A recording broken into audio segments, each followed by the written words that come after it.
মানে শুরু করেছিলাম, আমি এটা বুঝতে পারছিলাম যে আমি একটা বেস্ট প্ল্যাটফর্মে আছি, যেখান থেকে আমি লাইফটাকে চেঞ্জ করতে পারবো। আমাদের শুরু হয়েছিল রাইট, ফার্স্ট এনরোলমেন্ট ট্রেনিং থেকে শুরু হয়েছে, মানে বেসিক ট্রেনিং থেকে। Yes or no?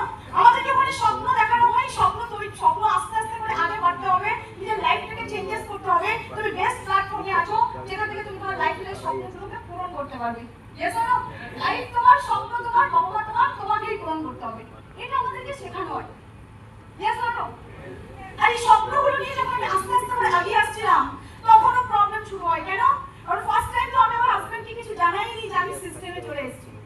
রিয়েলি বলছি আমি জানিনি, কারণ আমি যদি জানাতাম তাহলে সিস্টেমে তো দূরের কথা, আমাকে কাউন্সিলিং অ্যাটেন্ড করতে দিত না, আমাকে ভেরিফিকেশন অ্যাটেন্ড করতে দিত না, আমাকে এখানে অ্যাডমিশন নিতে দিত। বুঝতে পারলাম আমি? তো যখন জেনে গেছে তখন আরো বেশি প্রবলেম ক্রিয়েট করছে। কারণ আমি যখন ট্রেনিং পিরিয়ডে আছি, আমার যখন কাজ শুরুই হয়নি, তখন থেকে শুরু করেছে। ফার্স্ট দিন থেকে যেদিন আমি হল ট্রেনিং আসবো, আমাকে হল ট্রেনিং আসতে দেবে না। দাদা বলেছে অমুক দিন হল ট্রেনিং আছে, তুমি চলে এসো যদি সম্ভব হয় তো। দাদা আমাকে ফোর্স করেনি, কারণ দাদারা জানতেন ফ্যামিলিতে প্রচুর প্রবলেম চলছে, কেউ আমাকে কোনোদিন সাপোর্ট করেনি।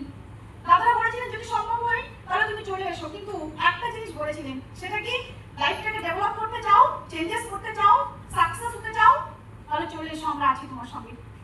সেজন্য ওই একটা কথা, আমি চেঞ্জেস করে নিয়েছি সবকিছু, আমি কারোর কথা শুনিনি, আমি কারোর কথা মানিনি।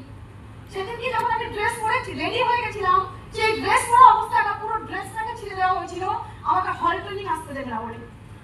আমি সঙ্গে সঙ্গে ওই ড্রেসটাকে চেঞ্জ করে অন্য ড্রেস পরে আমি চলে এসেছি। কেউ আমাকে আটকাতে পারেনি, কেউ আটকাতে পারেনি।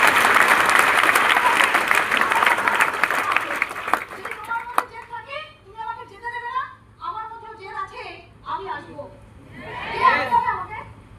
আরে তুমিও মানুষ, আমিও মানুষ, তুমি আটকাবে আমাকে? আমি চাই লাইফে সাকসেস হতে, আর তুমি আমাকে নিচে নামাতে চাইছো, আমি তোমার কথা শুনবো? আমরা শুনি অনেকে।